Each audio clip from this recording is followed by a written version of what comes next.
Dopo 2 anni in Spagna e tanti viaggi, posso finalmente affermarlo. La Galizia è la regione che più mi piace, la che más me gusta. Alcuni non saranno d'accordo, ma che ci posso fare? A me piace. Galizia significa mare, oceano, montagne, fiumi, città, paesini, animali, persone, pellegrini, cibo. Il cibo. Chi mi conosce sa quanto adoro mangiare, soprattutto mangiare bene. E qui in Galizia ho mangiato benissimo. Il tempo non era dei migliori, ultimamente ho una certa sfortuna con le nuvole. E appena arrivata alla Corugna ho iniziato a mettermi in marcia. Cosa mi è piaciuto di più della città? Non il faro di Ercole, ovviamente non l'acquarium, non il mare o la spiaggia o il centro. Quello che mi è piaciuto di più sono stati i lampioni, l'illuminazione pubblica. E non sto scherzando, è vero, sono stupendi, sono bizzarri, stravaganti, con un disegno diverso per ogni lampione.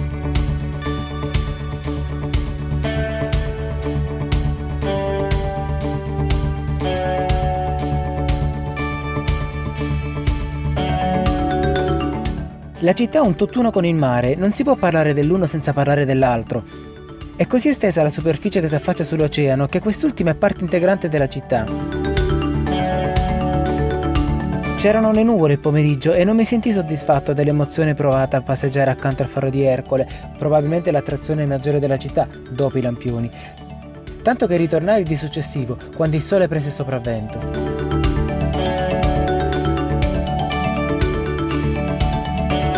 In Spagna è riconosciuto che il pesce migliore si trova in Galizia e non voglio esagerare, ma qui alla Corugna ho avuto la migliore cena dell'anno, perfetta in ogni particolare. Ragazzi, non mi hanno pagato per fare pubblicità a questo ristorante, porca peppa, a pensarci qualche cosa gliel'avrei potuta chiedere, quindi per correttezza non dirò il nome del ristorante, però i piatti sì che ve li posso far vedere.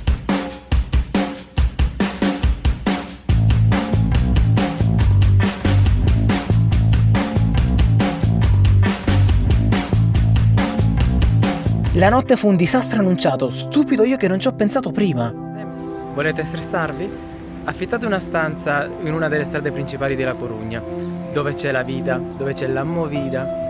Dormite lì, aspettate, cercate, sperate di dormire, perché fino alle 4 di notte le persone mangiano, bevono, schiamazzano. Poi dalle 4 alle 4 e mezzo i baristi raccolgono le sedie, mettono a posto i tavoli. Alle 5 iniziano a pulire le strade e alle 6, dopo un 3/4 d'ora di sonno leggero, iniziano a passare le auto per andare al lavoro.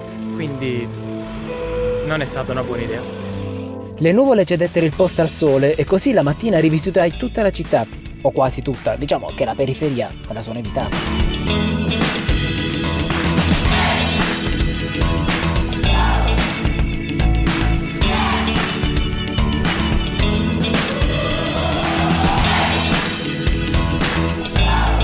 Quando sono arrivato in città ieri c'era quasi la pioggia, c'erano nuvole e la percezione della città che avevo era di una città molto triste. In realtà quando cambia il tempo cambia anche il modo di percepire la città e adesso la percepisco in maniera allegra, solare, vitale e mi sta sorprendendo veramente tanto. Sono contentissimo di aver visitato la Corugna, a parte che ieri ho mangiato da Dio ed è la verità.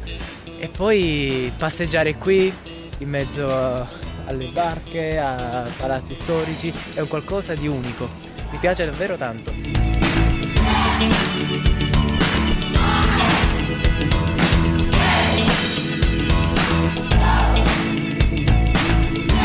Io, leccese, abituata al mare, non provo particolare emozione quando lo vedo in altre città, ma qui c'è l'oceano e solo a sapere che si tratta di un qualcosa di diverso dal Mediterraneo, l'emozione si riaccende.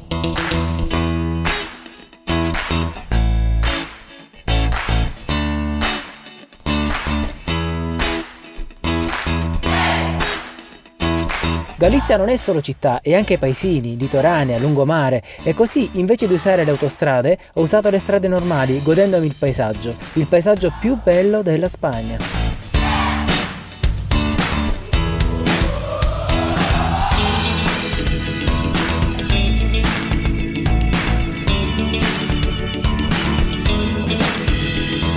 Il bello dei miei viaggi è la non organizzazione, so dove devo andare, più o meno, Ma non lo so di preciso, mi lascia trasportare dai consigli, dall'istinto, dagli imprevisti. Per me avventura è anche e soprattutto questo. A volte le cose non escono come vorresti, ma spesso escono molto meglio di come te l'aspettavi e l'emozione che si prova non la si può descrivere in un video, mi dispiace, la si può solo vivere. Fatevi dare un consiglio spassionato. Quando visitate un posto, evitate le autostrade. Andate per paesini, andate per strade di campagna, forse perderete più tempo, però guardate cosa ottenete, guardate cosa guadagnate. Ne vale la pena. Viaggio è il sostantivo del verbo viaggiare, non arrivare. Viaggio è percorrere le strade, è perdere tempo lungo il percorso, non annoiarsi in auto e in treno e godersi solo l'arrivo. Viaggiare è guardare, fotografare, rallentare, fermare, non sbrigarsi. Questa scelta ripaga sempre, ma sempre sempre. No ragazzi, veramente, non prendete le autostrade, guardate cos'altro mi sarei perso.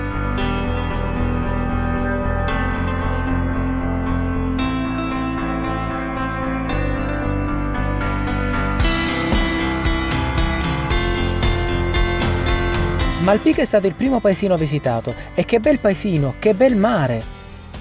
Essendo oceano le onde sono più forti e il mare è più agitato. Noi, abituati al Mediterraneo, avremmo anche paura a tuffarci con queste onde, per loro invece è prassi. Parlare della Galizia trascurando il pellegrinaggio più famoso al mondo è una bestemmia, oltre a una mancanza di intelligenza, quindi, reputandomi immediatamente intelligente, ci parlo. Ora, cerchiamo di essere seri.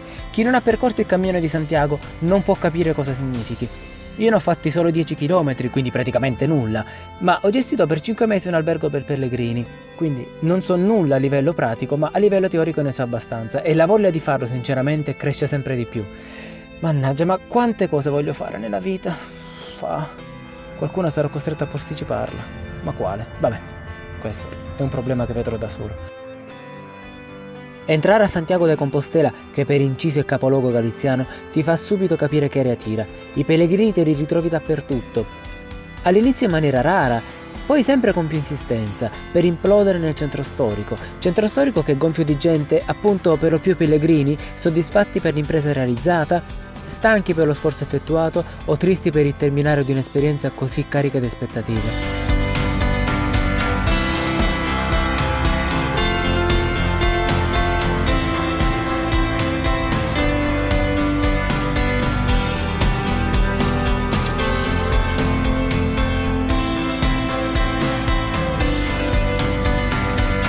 Chi mi conosce sa che non sono cattolico, non sono assolutamente credente, però qui a Santiago quello che sto notando è che c'è un profumo di mistico, un profumo di sacro che la gente rispetta e anche a me piace rispettarlo ed è un qualcosa che mi piace. Non ho trovato una simile emozione in nessun altro posto finora visitato.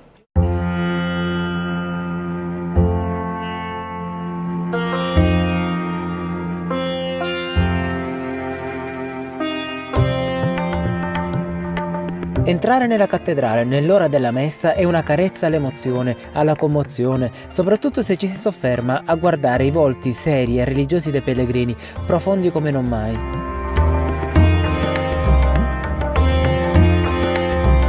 Poi c'è la parte più bella della cattedrale, la cappella, o meglio il corridoio che passa dietro alla statua di Santiago, che tutti i pellegrini devono toccare sulla spalla e baciarla per chiedere la sua protezione. È un'esperienza profonda che, unita alla bellezza barocca della struttura, la rende profondamente personale, tanto personale che ho voluto ripeterla 2 volte.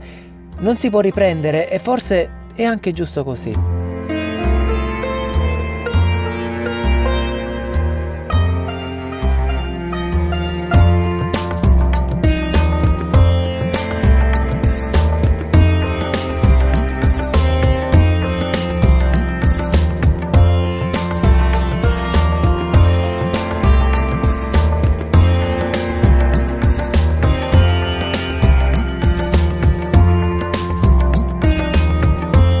Santiago non è solo peregrinaggio, è anche laicità e questa fiera lo rappresenta.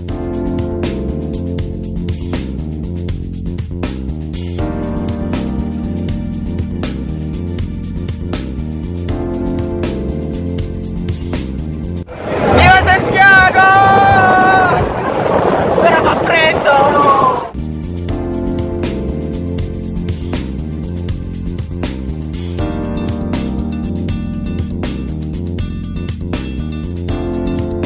Avevo voglia di visitare un secondo pezzo di mare, e cosa meglio di Finisterre, o in gallego Fisterre. Non solo il mare, il porto, la passeggiata, il pulpo alla gallega, buonissimo, ma soprattutto i pellegrini. Molti dei quali non si fermano a Santiago, ma proseguono un altro poco, giusto fin dove finisce la terra, fino a un faro, dove usano bruciare le scarpe con le quali hanno percorso il cammino. Ok, adesso non più, lo hanno vietato. Hanno vietato i falò e se da una parte lo capisco per i problemi di inquinamento e di pulizia, dall'altra mi rammarico per l'ennesima tradizione persa in cambio di un idealizzato rispetto per madre natura. Insomma, era un falò e niente più, e aveva un grande significato per chi bruciava le scarpe.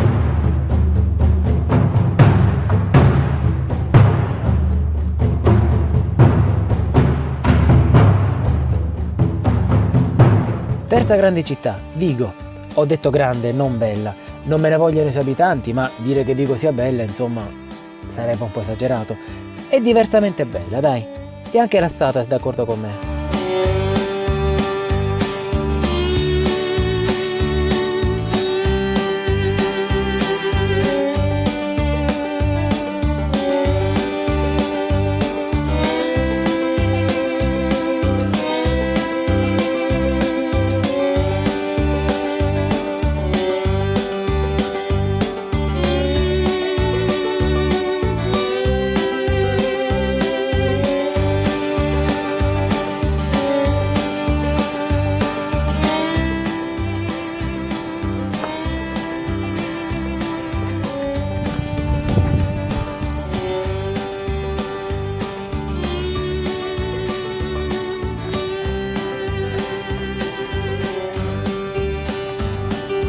Puzza di pipì.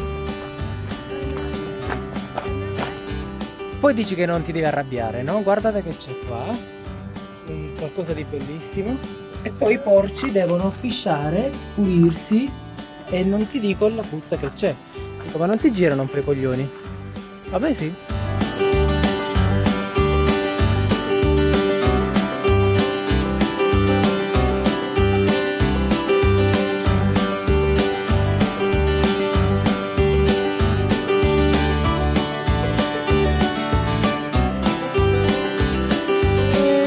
Fortuna che ci sono le spiagge al lato che rendono la zona attraente e vale la pena visitarla, altrimenti vi consiglierei di cuore di saltare completamente la città.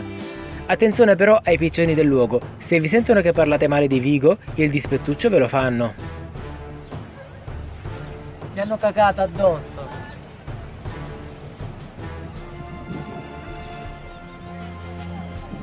Neanche i piccioni piacciono. Che schifo.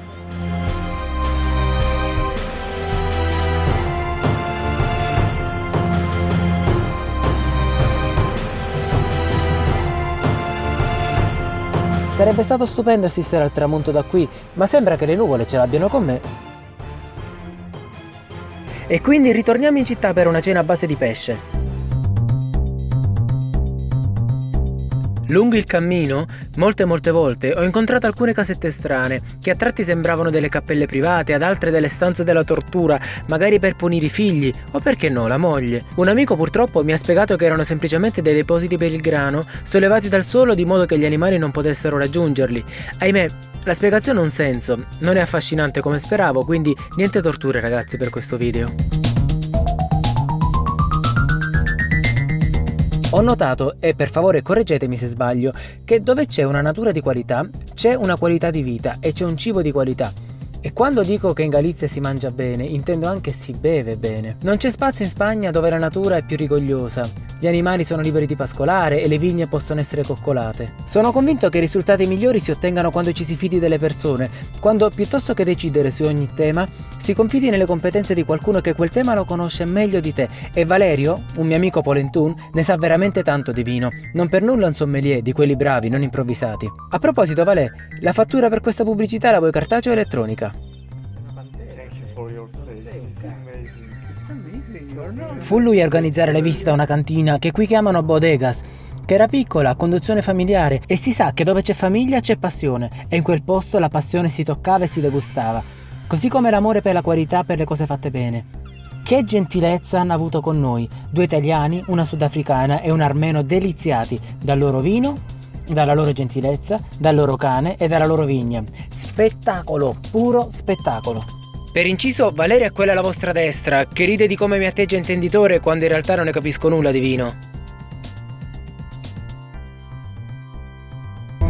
Quest'uomo è un grande, non solo ci ha fatto vedere la sua cantina che qua si chiama Bodega, ci ha offerto gratis la degustazione del vino, ci sta accompagnando alla vigna che si affaccia sul mare, sul fiume anzi perché qua non c'è mare, e il vino è buonissimo, sono anche un po' ubriaco.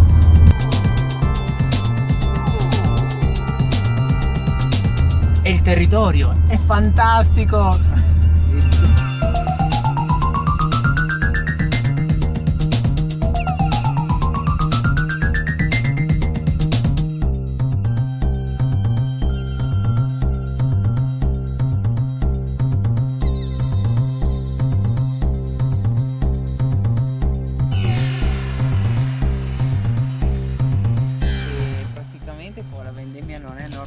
È una vendemmia eroica.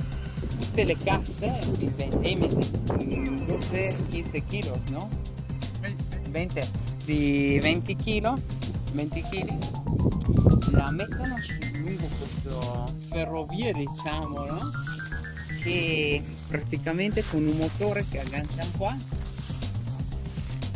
e con un telecomando a distanza riescono a far arrivare le casse fino qui dove ci sarà il trattore ad attenderle per andare direttamente nella cantina.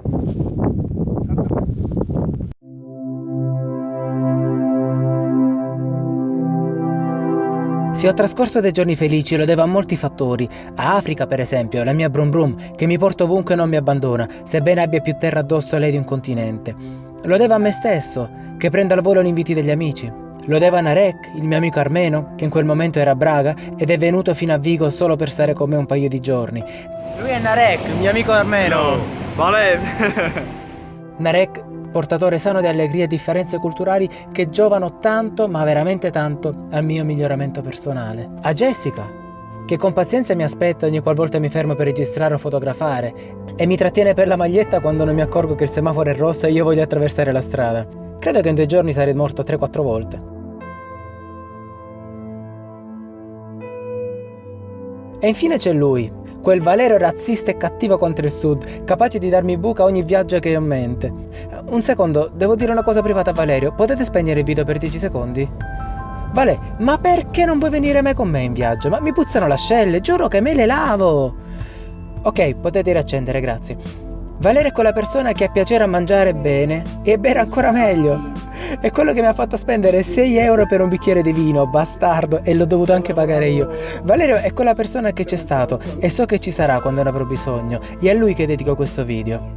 E a voi, che ancora non avete cambiato video. Com'è? Ma come fate a sopportarmi? Ma chi ve la fa fare? Dai, seriamente, grazie di cuore e al prossimo video. Hi Italian friends! Bonjour in Italia, ciao Teron! È un bastardo.